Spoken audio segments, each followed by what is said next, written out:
Statistical process control. Statistical process control is defined as the use of statistical techniques to control a process or production method.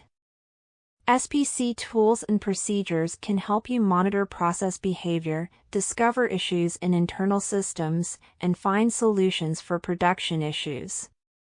Let's first look at product definitions.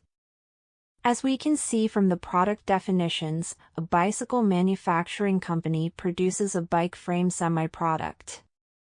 Tubing steel is cut and welded. Then the painting process starts. In the Control Characteristics tab, you see the control characteristics of the semi-product and the controls to be applied. The IPC checkbox indicates that in-process control will be performed.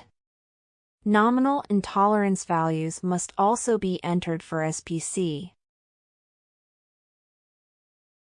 On the SPC screen, the product, lot number, and machine information in the header information have been entered. In the Process Control Data tab, we have to enter the measurement values of the samples we take at certain time intervals.